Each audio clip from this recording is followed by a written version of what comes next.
Well, a lot of things. I think continuing to develop that culture of toughness, not just physically. I think when you think of the training, our guys and the ladies are going through it as well. Immediately, probably think of the physical aspect of it. But I'll be honest with you, it's so much more mental. Life so much more mental. Basketball so much more mental. School so much more mental, in my opinion. And I think this training really emphasizes that, takes it to another level, and really tests your mental toughness. I think the second thing is just our ability to grow together as a team. We came in June and we worked with them, and we came in with 9 inexperienced new players, with 5 returners, and you can see a huge difference between where we were in June and where we are now here in September. We're much closer, and obviously I think the SEAL team physical training has certainly accelerated that at a high level. Talk about the mental blocks. I saw Paris had a real hard time. Joe had a hard time going through the water, and Ray was eager to go, but he had a hard time figuring it out. You guys all were, full through. Well, I think the biggest thing is, we talk a lot, and he talks about attacking fears. We all have fears. A few of our guys, a handful of them, including Coach Parham, don't know how to swim. So we did some pool things yesterday. We did the water with the boat today. And we want to have the mindset that we're attacking fear head on. We all have it. Some people don't like to admit that, but we all have fear. We all have insecurities. We all have hopes, dreams. As a team, we've got to figure out, as a staff, where everybody lies in each of those areas and try to help them grow. And I think that's the great thing about doing something like this. It takes you outside your comfort zone. Did you get outside your comfort zone?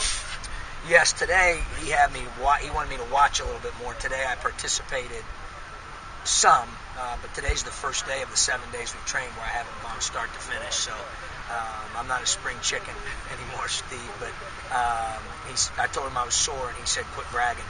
But we've come a long way as a staff. I think the fact that they participated in it at the level that we were able to, I think it shows our guys that we're in it with them. We're not just watching and coaching from an ivory tower, so to speak.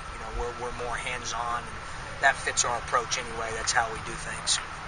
On the court workouts going for you, Coach? Going well. We've had 2 weeks. We've been really emphasizing shooting, teaching our defense, and teaching our offense. And they've kind of been divided up in those 3 workouts in that fashion. And I think we saw some improvement. Today is the last day of workouts for this week. We completed 2 of those 3 this week. We did all 3 of them last week, so we're starting to see a little bit of carryover, which is always good. Well, we've got you. Any update on Ahmad Starks and the waiver request? No, I don't have any at this time. And those young guys, is anybody really sticking out that can make, obviously they all got to make an immediate impact, but anybody sticking out right now? Well, we're going to need all of them. At this point, we've got, obviously Darius and Aaron are sitting out. We have the possibility of having 12, guys that got to be ready to go. That's one of the things we've talked about a lot.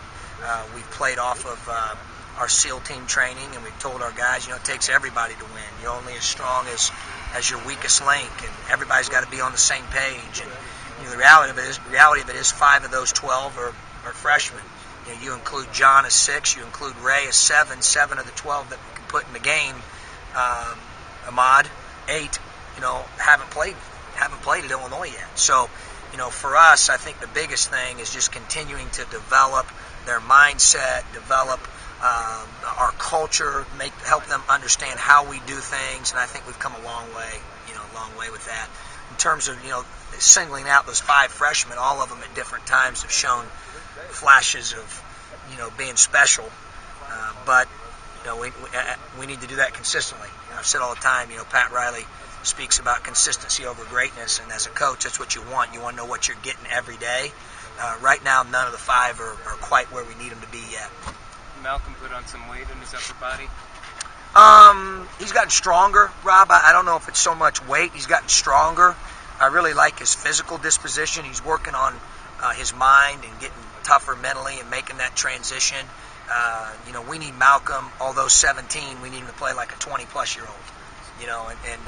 So we're trying to work with him and help him grow with the mental aspects. But his body looks good. I think it's it's plenty, enough ready, and we're going to continue to fine tune it heading into the season.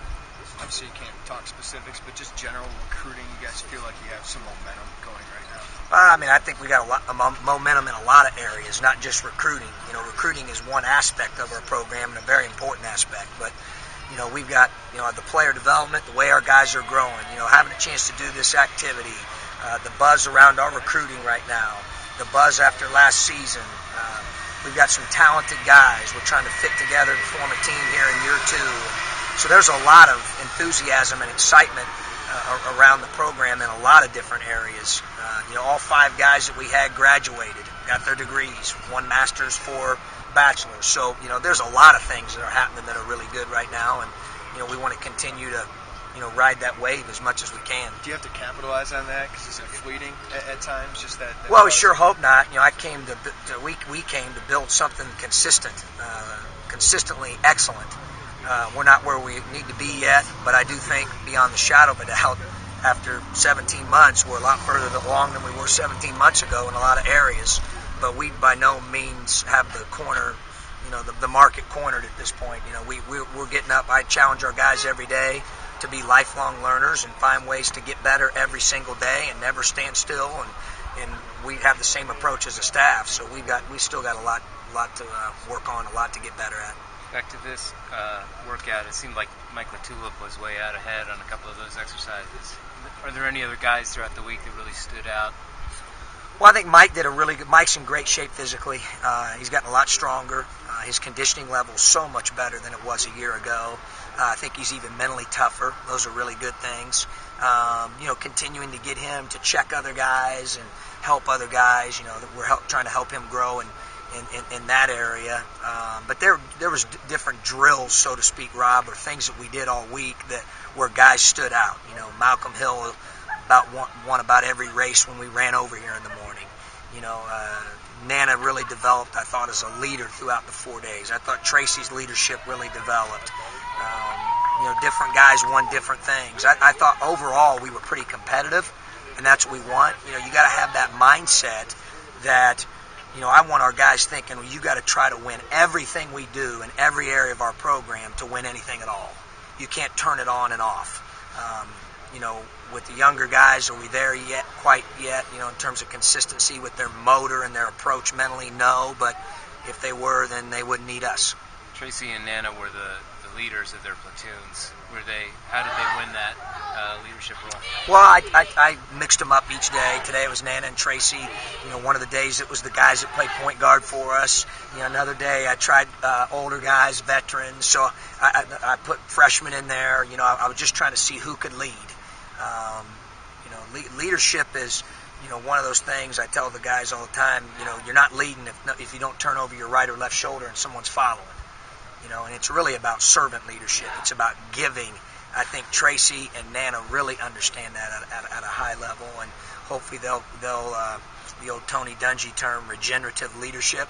Hopefully they'll pass that along to our next set of guys, and then they'll teach the next set of guys how to lead, and that's how you build a program that has strong leadership. John, we're always asked about scholarships and how it all works out. You always said, I can count. Yeah, and I can count. That's kind of my deal. It's been that way from the very beginning. You have to recruit every day. It's something we understand that is the lifeblood of our program, having talented people and players in our program. And we've made a commitment to try to find people that are a great fit for not only the university, but our program and how we play and our culture and how we do things. And so far we've done a great job of that. The assistant coaches deserve a lot of credit for that. But you're right. At the end of the day, we can count. It's well thought out, I can assure you.